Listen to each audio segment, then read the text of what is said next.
નમસ્તે મિત્રો, મારું નામ છે જાનકી પુરોહિત. સ્વાગત છે તમારું અમારી યુટ્યુબ ચેનલથી અમૃતમ રસોઈમાં. આજે આપણે બનાવશું બાળકોની ફેવરિટ ફ્રેન્ચ ફ્રાઈઝ.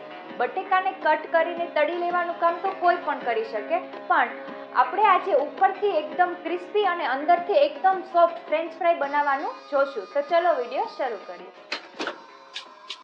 અહીં મેં મીડિયમ સાઇઝના 4 બટેટા ધોઈને લીધા છે, જેની હવે આપણે છાલ નીકાળી લેશું. ચાલો હવે ચિપ્સ તૈયાર કરી લઈએ. મને હાથેથી ચિપ્સ કરવી વધુ ગમે છે, અને જો કટર મશીનનો ઉપયોગ કરવો હોય તો મીડિયમ સાઇઝના બટેકા લેશું, જેથી આપણે વધુ વજન ના આપવો પડે.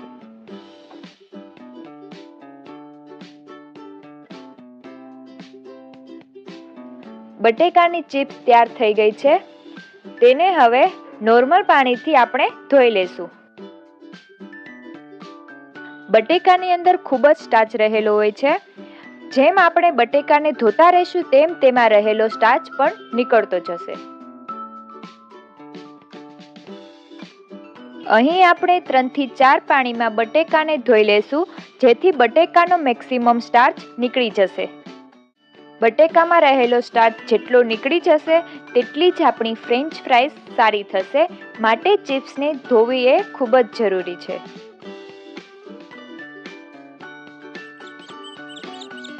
હવે આપણે પાણી ગરમ કરવા ગેસની ફ્લેમ મીડિયમ હાઈ પર રાખીશું.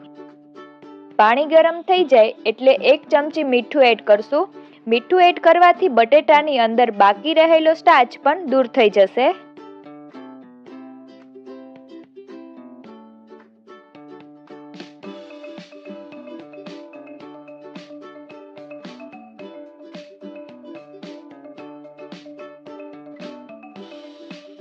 પાંચ મિનિટ પાણી ઉકાળી લઈએ.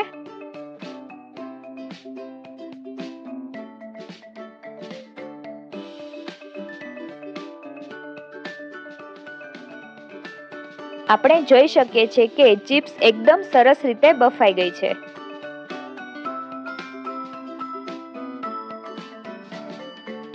પાણી નિતારીને ચિપ્સને એક કોટનના કપડામાં પાથરીને સુકાવી લેશું.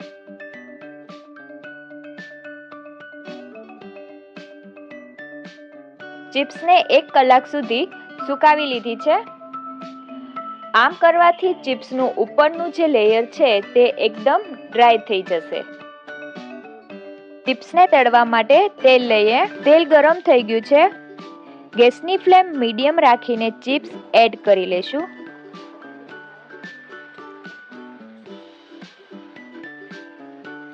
આપણે અહીં ચિપ્સને પૂરેપૂરી તળી નથી લેવાની, પણ ચિપ્સને 50% જેટલી જ ફ્રાય કરવાની છે.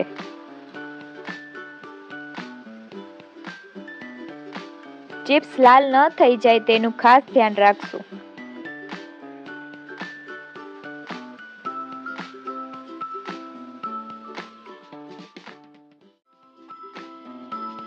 હવે આપણે ચિપ્સ પર અડધી ચમચી કોર્નફ્લોર એડ કરશું. જો ફ્રેન્ચ ફ્રાઈઝ ઉપવાસ પર બનાવતા હોય તો કોર્નફ્લોરના બદલે આરાનો લોટ કે અન્ય ફરાળી લોટ યુઝ કરી શકાય છે.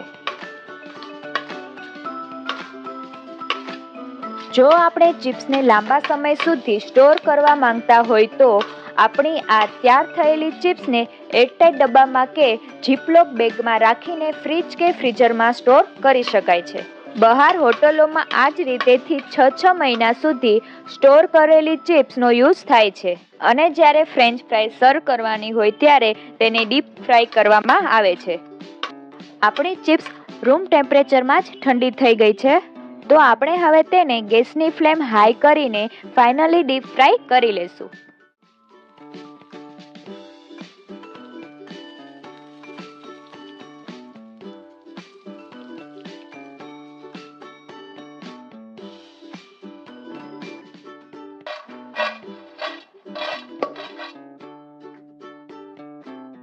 ચિપ્સ પણ એકદમ ક્રિસ્પી બની ગઈ છે, અને તેને તોડીને જોશું તો અંદરથી એકદમ સોફ્ટ બની છે. ચાલો હવે ચિપ્સમાં એડ કરવાનો મસાલો તૈયાર કરી લઈએ. આમચૂર્ણ પાવડર, મીઠું, મરી પાવડર, લાલ મરચું.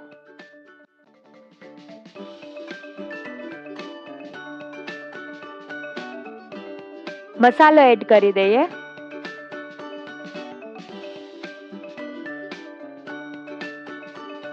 આપણી ફ્રેન્ચ ફ્રાય તૈયાર થઈ ગઈ છે, જેને ટોમેટો કેચઅપ સાથે સર્વ કરશું.